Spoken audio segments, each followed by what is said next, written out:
सभी गुरुजनों को, छोटे बड़े भाई बहनों को मेरा नमस्कार। माँ शारदे के चरणों में मेरा नमस्कार।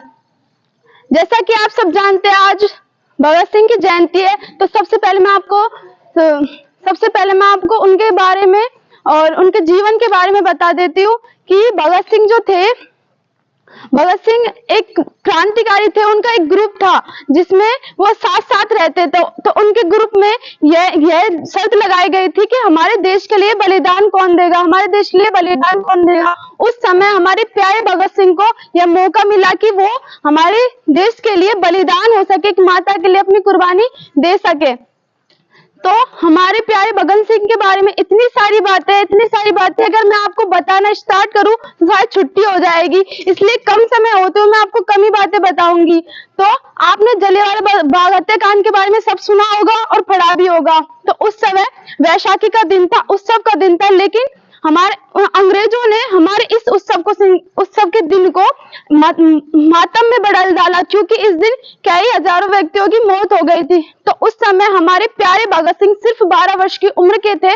तो उन्होंने उस खून से संधी मुट्ठी को अपने हाथ में लिया और कहा कि भगत सिंह कि अंग्रेजों मैं तुम्हें छोड़ूंगा नहीं। उस समय तो बच्चे गिल्ली डंडा खेलने में व्यस्त होते थे। उस समय हमारे भगत सिंह ने यह लक्ष्य प्राप्त किया, कि यह लक्ष्य निर्धारण किया कि है ना, अंग्रेजों को छोड़ना नहीं है।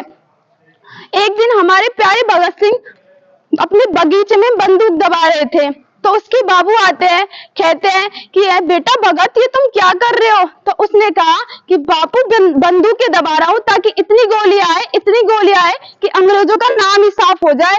ऐसा हुआ भी, हमारे भगत सिंह ने इतनी गोलियां दागी ना अंग्रेजों के ऊपर, इतनी गोलियां दागी ना, उनका नंबर सिस्टम भी गड़बड़ा गया कि गोली कितनी है और कहां से स्टार्ट करे। तो जैसे जैसे वो बड़े होते गए, उनका झुकाव किताबों की तरफ बढ़ता गया। वो कई क्रांतिकारी किताबें जैसे कि स्वामी विवेकानंद की, लेनिन की और मार्क्सवादी आदि किताबें पढ़ा करते थे। जिस दिन उसे ये घोषणा हुई कि उन्हें फांसी पर लटकाया जाएगा, तो उन्होंने बस अपना एक ही विचार दिया था। वो क्या विचार था कि है ना, फांसी तो अपराधियों को दी जाती है, मैं तो क्रांतिकारी हूं, मुझे तो भरी सड़क पर गोलियों से उड़ा देना चाहिए, इसी में ही मेरी शान होगी। तो फिर यह कहकर वो उसे जेल में ले जाया जाता है। तो फांसी लगने से कुछ घंटे पहले एक जेलर आता है। जेलर उससे कहता है कि भगत सिंह तुम क्या पढ़ रहे हो। तो भगत सिंह कहते हैं कि मैं, एक क्रांतिकारी दूसरे क्रांतिकारी से बात कर रहा है। अच्छा तुम्हें डर नहीं लग रहा। नहीं तो बहुत दर्द होगा, मुझे पता है, दर्द तो होता ही है। तुम्हारी कोई आखिरी इच्छा, भगवान के साथ कुछ बात करना चाहते हो। जब कहता है वो कि मुझे तो स्वर्ग ही मिलेगा, आप अपने बारे में सोचो, है ना। तो यह सुनकर उसकी आंखों में से भी आंसू आ जाते हैं कि यह हमारी भारत माता के लिए कितना खुश और कितना खुशी है कि इसके लिए कुर्बान भी हो रहा है।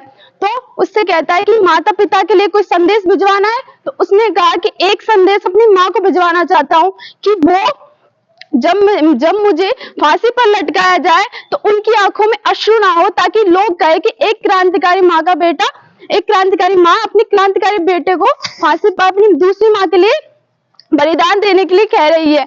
तो बस आपसे यही प्रेरणा दूंगी, यही कहना चाहूंगी कि अपनी भारत माँ से प्रेम करिए। धन्यवाद।